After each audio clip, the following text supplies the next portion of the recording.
Hello, good morning students. आज कल हम लोगों ने द्विजगत प्रणाली पढ़ी थी और जिसमें क्रम से त्रिजगत और फोर जगत भी प्रणाली है, लेकिन वो इम्पोर्टेंट नहीं है, इसलिए हम 5 जगत वर्गीकरण या 5 जगत क्लासिफिकेशन, 5 किंगडम ऑफ क्लासिफिकेशन पढ़ते हैं। तो 5 किंगडम ऑफ क्लासिफिकेशन का प्रतिपादन किसने किया? आर.एच. व्हिटेकर, यानी 5 जगत वर्गीकरण आर.एच. व्हिटेकर ने दिया।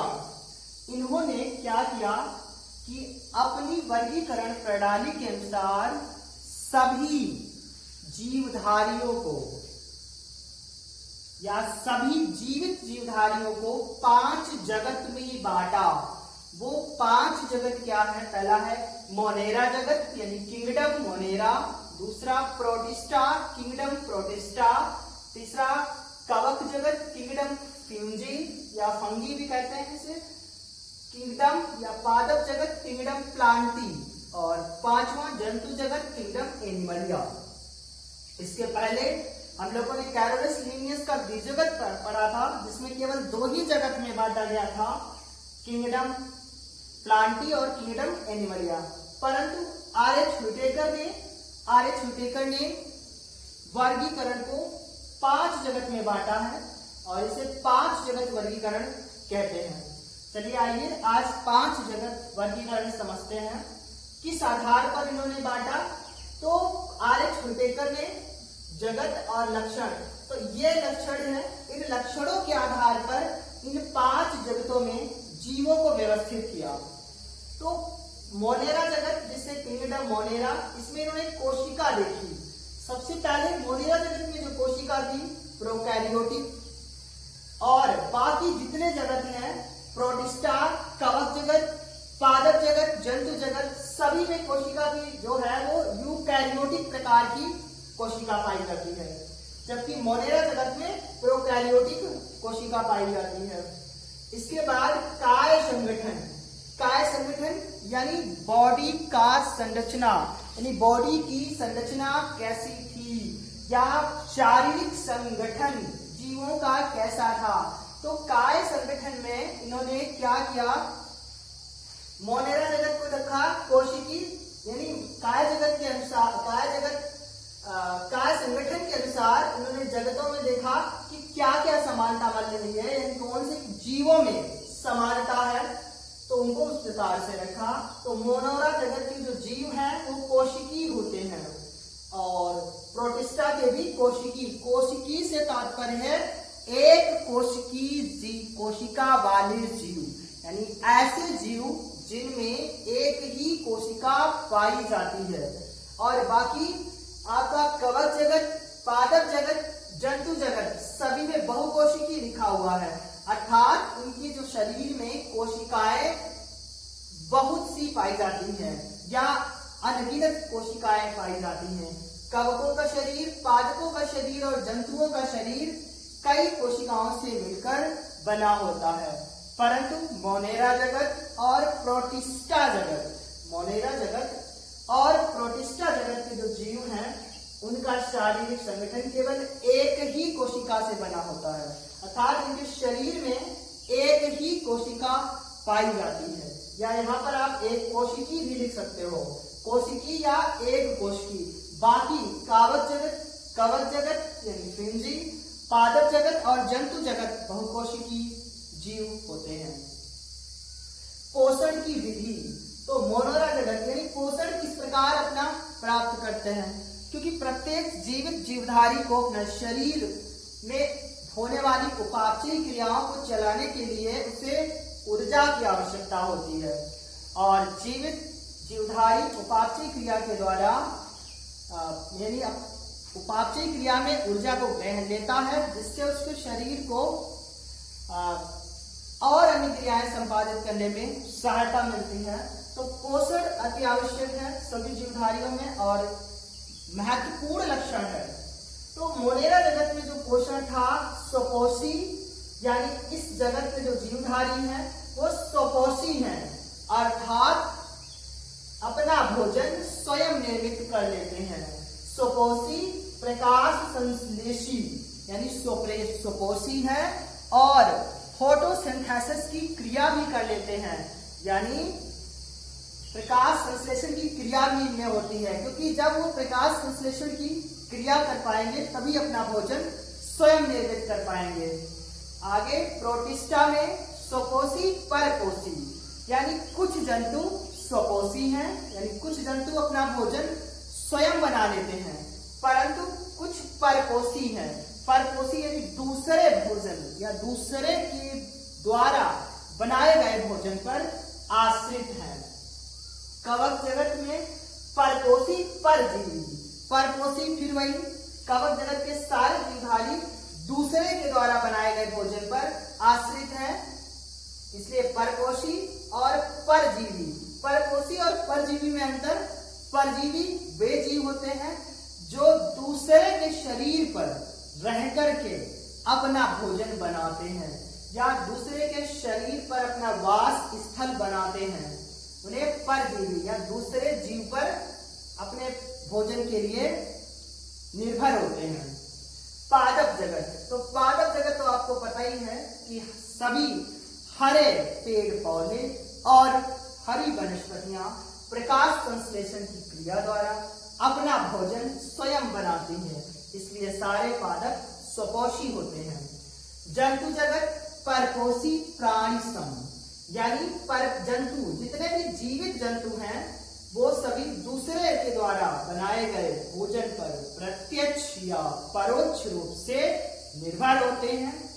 आगे लिखा परपोषी प्राणी सम, यानी कुछ जीव दूसरे जीव को या दूसरे प्राणी को खा करके अपना पोषण प्राप्त करते हैं, और कुछ जीवधारी जंतु में प्रत्यक्ष रूप से भोजन को ग्रहण करते हैं और कुछ दूसरे प्राणियों को या कुछ जीव दूसरी वनस्पतियों को अपना आहार बनाती है।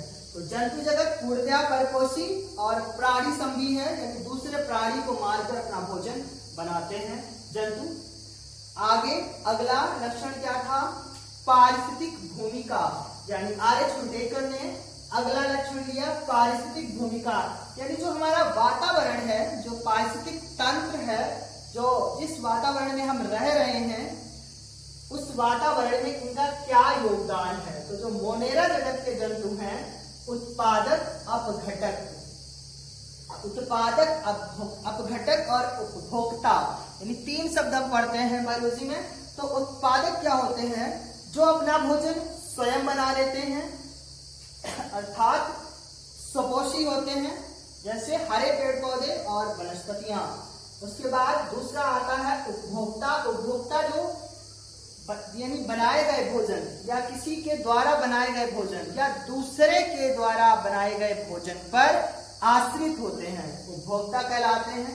जैसे जीवित जंतु, मनुष्य, इस प्रकार के जीव और सभी प्रकार के जीव भी।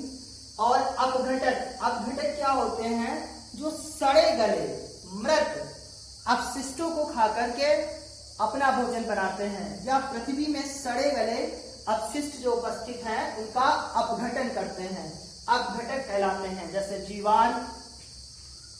जीवाणु, साइनोबैक्टीरिया, ये सारे क्या हैं, अपघटक हैं। और कवक, ये भी अपघटक हैं। तो मोनेरा जगत के जीवों का उत्पादक है और अपघटक है, यानी इससे कुछ जीव अपना भोजन स्वयं बना लेते हैं और अपघटक का भी काम करते हैं, सड़े गले मृत पदार्थों को खाते हैं। प्रोटिस्टा के उत्पादक, उपभोक्ता, अपघटक। प्रोटिस्टा के जो है जितने भी जीवधारी हैं वो तीनों श्रेणी में आते हैं। उत्पादक यानी अपना भोजन बना लेते हैं, कुछ जीव उपभोक्ता यानी दूसरे के द्वारा बनाए गए भोजन पर आश्रित हैं, कुछ जीव अपघटक का काम करते हैं, सड़े गले मृत अपशिष्टों को भक्षण करते हैं। इसके बाद कवक, कवक पूर्णतया अपघटक हैं, यानी अपघटक वही सड़े गले पदार्थों को भक्षण करते हैं, कवक। इसके बाद पादप, पादप उत्पादक हैं, क्योंकि पादप जो हैं हरे होते हैं, हरे पौधे होते हैं जो अपना भोजन स्वयं बनाते हैं और सुपोषी होते हैं, क्योंकि पौधों के द्वारा बनाए गए भोजन पर ही अन्य सभी प्रकार के जीवधारी आश्रित हैं। तो पौधे क्या है? उत्पादक हैं।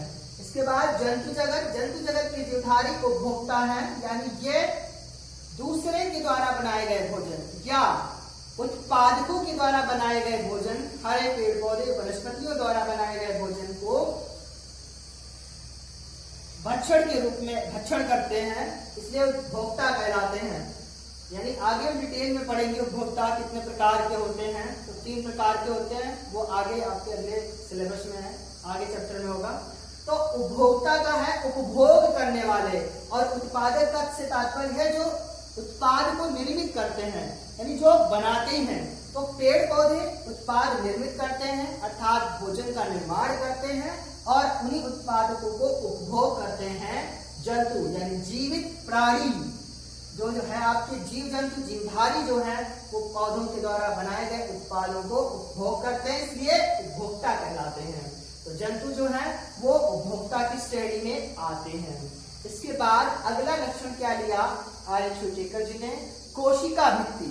कि कोशिका भित्ति के अनुसार उनको क्रम में व्यवस्थित किया कि कोशिका भित्ति जो मोनेरा जगत के जीव हैं, यानी जीवाणु जो है उनकी पेप्टिडोग्लाइकन की बनी होती है, और प्रोटिस्टा में क्या है कि कुछ में उपस्थित और कुछ में अनुपस्थित, यानी प्रोटिस्टा के जो जीव हैं उनमें कुछ में कोशिका भित्ति प्रेजेंट है, कुछ में नहीं, और कवक में उपस्थित होती है, और वो भी कैसी बनी होती है? काइटिन की। यानी कवक जो जीव हैं कवक जगत में, एल्गी में, उसके जो जीव हैं उनकी कोशिका भित्ति पाई जाती है और काइटिन की बनी होती है। और इसी प्रकार पादप जगत में भी कोशिका भित्ति होती है, वो सेलुलोज की बनी होती है, क्योंकि पादपों में, पेड़ों में सेलुलोज का पाचन होता है, इसलिए कोशिका भित्ति सेलुलोज की बनी होती है। जंतु में कोशिका भित्ति पूर्णतया अनुपस्थित होती है। ये पीछे जगत प्रणाली में भी पढ़ा था कि पौधों में कोशिका भित्ति पाई जाती है, जंतुओं में कोशिका भित्ति अनुपस्थित होती है। तो कोशिका भित्ति जंतुओं में नहीं पाई जाती है, जबकि कोशिकाएं पाई जाती हैं, लेकिन कोशिका के अंदर कोशिका भित्ति अनुपस्थित होती है। इसके बाद उदाहरण देखते हैं।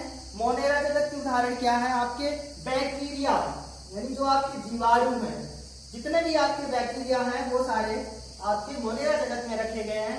जीवाणु या साइनोबैक्टीरिया कह सकते हो, ये पर्टिकुलर नाम है उसका, साइनोबैक्टीरिया। तो आप सीधा लिखिए कि मोनेरा जगत में सभी आपके जीवाणु रखे गए हैं, और प्रोटिस्टा में एक कोश की जीव, जैसे अमीबा, यूग्लिना, पैरामीशियम, ये सभी एक कोश की जीव है। तो प्रोटिस्टा में सभी एक कोशिका वाले जीव, यानी कोशिकी पीछे पढ़ के भी आए ऊपर, इसलिए इसमें एक कोश की जीव अमीबा, पैरामीशियम, यूग्लिना आदि रखे गए हैं। और कवक जगत में आपके राइजोपस, ईस्ट, पेनिसिलियम, मशरूम, ये रखे गए हैं। ये आपके कवक ही हैं। मशरूम को शाकाहारी मांस कहा जाता है। मशरूम रखा गया आपका कवक जगत में।